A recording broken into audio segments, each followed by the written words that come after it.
Let's do it. Cultural Identity Project by me. So, the first model I'm going to go ahead and talk about is the White Racial Identity Development Model. So I chose this one because I am white, and I wanted to talk about that because I think it has played a major part in my life. I'll talk about that in the future, kind of with like privilege and also just with what my upbringing has been. So, kind of let's start and move through this model, and I can talk about my time moving through this model. So, the context status portion is when people are satisfied with the racial status quo. They're unaware of racial dynamics and they're indifferent to them. So, for me, this was just like when I was born in Cleveland. I was born in a very white suburb, and I was not exposed to much culture. So, what that meant was I just had no idea, like, what are these differences? What are these different dynamics? Like, I was just never exposed to it. So then you would move through that, and you could possibly be in the disintegration status. That's why people are confused or conflicted about their racial statuses. So this really started to happen to me when I branched out from the suburb I was in, and I went to Cleveland State. I was exposed to like so many different cultures. It was a lot, like a lot, a lot, a lot. So like I just felt very embarrassed by the fact that I was not exposed to much culture growing up, and that kind of made me shy, and it made me not want to branch out, and it kind of like stunted me in my attempts to want to branch out. So next we could look at the reintegration status. That's when people idealize their white identity, often expressing entitlement and distorted views about a racial group. So like while I just had an upbringing where I didn't know like much about other ethnic groups, like really in depth. I definitely never went through this stage necessarily because I just never thought that like being white made me better than other people. I've always seen like just people as people, and thus like why would my skin color inherently make me better than someone else? Like logically and like ethically, that just makes no sense. So next we look at the pseudo-independent status. People rationalize a commitment to their racial group and begin tolerating racial minorities, but they still see racial issues primarily through white standards. So that is kind of like the what like when I was moving through Cleveland State and I was like moving through this school, that was kind of like how I saw just like everything around me. Like no matter what, when I was exposed to those cultures, I was always looking at it through like white eyes. I was like never able to like really look at something and say like, is this like how has this issue been affected throughout like thousands of years? It was always just like my view through as like a white person. So yeah, I mean that's a huge part of like white privilege for sure. And like now that I'm able to realize like what I was looking at, I didn't even know I was privileged back then. So next we have the immersion status. This is when people reflect deeply on their white identity, acknowledging how they benefit from racism, and may become hyper-aware or vigilant in recognizing racism in their society. So really when I started working in the music industry and I like became very intertwined with people of like many different cultures, like culture was such a big part of my industry. That is when like I got to see like, wow, I have all these advantages being a white person, and it's really not fair that like I can get a meeting just by like walking into like in a business and like saying like, hey, can I have a meeting? Can we do this? Versus someone of color who might not be able to do that. And I got to see that firsthand. It really opened my eyes. So last we're looking at autonomy status. People develop an internal defined sense of self, acknowledging the white privilege, committing positively to a racial group, and also seeking social justice and racial equality. So when I started working for a nonprofit called the Glad House, we were working with a lot of kids of color, and a lot of them have become just straight marginalized by society, and most of them were there due to drug-related trauma. That was when I firsthand got to like really start to give back to this community that I live in, not just like a community of like white people, black people, like the community that I live in, which is just like all people of all different kinds of races. And yeah, that's I kind of still see myself in the autonomy status just because I work with so many people of so many different cultures. I have so much exposure, and I really get to see the impacts of culture in many different ways. Okay. So one critique of this model is that people could just possibly misuse it in order to justify white supremacy. Like if you are just saying like, oh, I am stuck in the model of um, where is it? Reintegration status, and you're idealizing it, and you're like, this is just where I want to stay. Like this is where I'm supposed to be, and I don't need to move through this at all. Like you could look at this model and just say like, this is where I'm staying.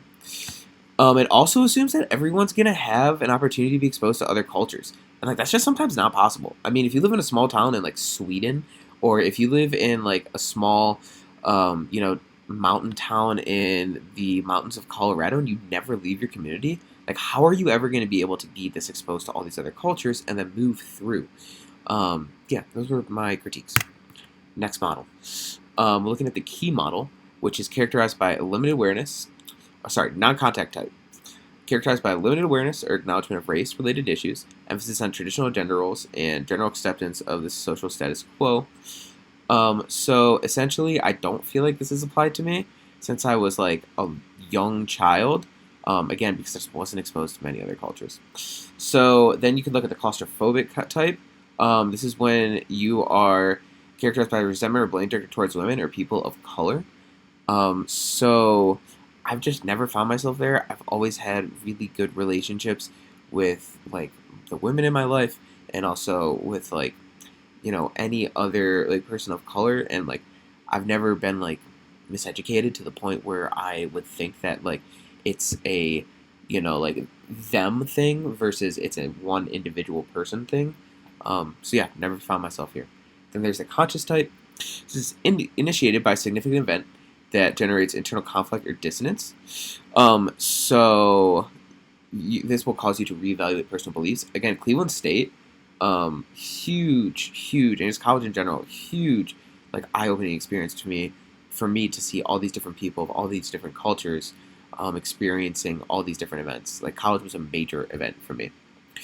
All right, lastly, the empirical type is deep recognition and reflection on an individual's complicity in perpetuating sexism and racism.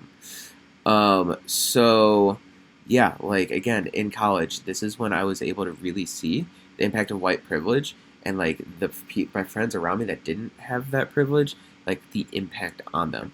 So I kind of made it my responsibility to like understand like what is my role as like a white person in this like interaction that I go into, and like am I like overstepping my bounds because I would like don't want to overstep on someone's culture. Lastly is the optimal type, which is the one I really measure myself with and I find myself aligning with, which is an attainment of balance and comprehensive understanding of diversity, embracing meaningful interactions with diverse groups. So what that ultimately comes down to is like I just find myself working really well with the cultures of the different kinds of kids and the different kinds of cultures that I work with right now, and that has just really opened my eyes to like different kinds of cultures and like just being able to work with them. Okay, so we're gonna look at critiques of them, and so this model experiences or assumes that all people have similar experiences and they're able to move through this model. Again, this is kind of a similar critique, but it's very possible that like we have a different life, like we all have very different lives, and like how could you make one model meet every single person's life? Lastly, this could be misused if someone were decided that they were comfortable in just one type, and it could be problematic if their actions, if they're stating that they're just like one type by nature. They're like one of these types, and they're like, hey, that's me. I can't move any further. Like you're giving them justification for like bigotry. All right, so my identity. Kind of given my current exposure to multicultural clients, I feel prepared at this stage in my life to provide counseling to a wide variety of races. I may be a white man. I may be aware that being a white man like might disqualify me from possibly treating a client that has specific trauma related to race, like racism from like white people, and like that's okay. That's not my role to be that therapist for that person. And at that point, like that's when I come in and I can provide resources for someone that like if I can't do the therapy, like you need to get therapy, and let's get you to a person that you feel comfortable with. Yeah, and I just really need to be mindful of like my role as like a white person in like the role of a white person. If someone, comes in and they have, again, any form of racial aggression made against them from a white person, like, how could I possibly help them heal if they're naturally looking, could be re-traumatized in that situation? So my biases, I also must be aware that I'm pretty biased towards lazy people. I've worked really, really, really hard in my life to get where I'm at. And when I find someone like not wanting to do the work, it rubs me the wrong way. However, like a lot of people just, they need like help, they need emotional support, and what I may perceive as laziness might be something completely different. And if I let that bias towards thinking someone's lazy interfere with like the help that they need, then they might never actually get that help. Same thing with highly politicized people. It's really tough for me to work with them. I just don't really enjoy being in like the heightened political atmosphere that we're in. However, like a lot of the times, these people are really anxious and they like really need some help. So I need to essentially like understand that, have like an understanding of my biases, and then set those to the side so I can provide the best care I can. All right, so looking at some definitions. Looking at the definition of multicultural counseling, there's a bunch of definitions here, but I'm going to go with my definition, which is consciousness counseling, which is aware of cultural differences and actively works to close the gap of understanding. So, like understanding of different cultures, you're just like working to like close that gap, so you can understand a lot of different cultures. Yeah. Next, we're looking at social justice counseling. Again, a bunch of different definitions, but my definition is counseling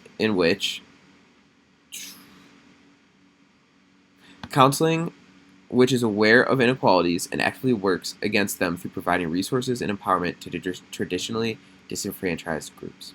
So this is like kind of taking the step forward and like really trying to make our society better for like all those people who have been shoved down just for centuries and centuries. Okay, race, sex. I am a person of Caucasian descent, which gives me a lot of privileges. These are just all my privileges here. Like being a white person in America has given me like hundreds of years of privilege, and like just really need to be aware of how that can be perceived from my client's angle. So similar policies have been like, that I just talked about with being white, have been instituted favoring men in society, and also being like a man, huge privilege. Need to acknowledge that. Sexuality, as a heterosexual man, I'm given a lot of privileges, and I just don't really think about it, and I don't take it for granted. The fact that I can, walk into a movie with my girlfriend and no one's gonna really look at it as weird, especially anywhere in this country. Huge privilege. And then I was brought up in an upper middle class upbringing, and like what that brought was like an opportunity for education.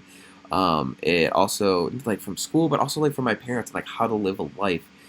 Also, like I have a family where my parents are still together, and I'd never had to deal with a divorce, and that's a huge privilege for me. And just kind of in general, like having like a stable house as a child and having a stable upbringing, like huge privileges for me that I just do not take for granted. All right, characteristics which limit access to power and privilege. So I listed a couple of them, but the ones I'm really going to focus on are the ones that I need to like focus and like dive more on and educate myself more on. So race and ethnicity, that's just really entailing the fact that like I am not very educated on all of the races and all the ethnicities, and I don't necessarily even know if it's possible because there's so many different ethnicities. However, like I can definitely do my best to work on the more popular ones to understand like what are the cultural norms of. I just couldn't even tell you what the cultural norms of Chinese culture is, and that makes up 1.3 billion people in this world. It'd be really important for me to dive a little further into it and educate myself. Immigration status is huge, and I also need to like keep brushing up on that because it seems every single day that something major is happening in this country that is targeting people who are immigrating to this country legally or not. And so it's really on me to make sure I'm up to date with that I am able to understand that. So if I do have a client come in and they might not be a legal resident, or they have family that's not a legal resident, I'm able to provide educated and correct information for them if they were so to ask. And then that kind of ties in with language and cultural differences with what I had mentioned before. Okay, so now we're going to talk about the multicultural positionality. So looking through humility, I'm pretty open with like almost every single culture. Like I don't find myself being biased towards any culture. As long as you're not hurting other people and you're not hurting yourself, like who am I to tell you how to live your life? And that's just how my mentality has always been. Um, so I do. The only thing is I have to, you know, keep an open mind, and I have to be able to change my mindset on people who commit crimes. And by those crimes, I'm more kind of talking about like domestic violence or like violence towards kids, because those people do need help, and it can be tough for me to be able to work with them. But Psychiatric Times reports that the incidence of IPV exceeds 50% among both men and women seeking treatment for substance use disorders. So, like, there's going to be a lot of people that need that help, and I need to be able to provide that help to try to make their lives better. Okay, so cultural comfort. So I just need to educate, and that's like what I need to do. Like as my position as a white person, like it is my job to be able to stay on top of what is happening with other cultures. So I'm not just looking like another ignorant white person, because that is like a microaggression if I'm not being educated. Lastly, cultural comfort. Like I can't fear not knowing, or just like if I have somebody come in and their like culture's so different, I can't be afraid of that. That is just like something that I have to embrace. And if it's really a culture that I don't know anything about, just like pausing, acknowledging that with the client, and then also just saying like, hey, like I'm gonna do my best to be able to like best serve you and educate myself. So I'm going to end with this quote: seizing these opportunities can deepen the therapeutic alliance and enhance the relevance and effectiveness of all interventions. Thank you. I know that's a lot of information, but thank you for bearing with me. Good night.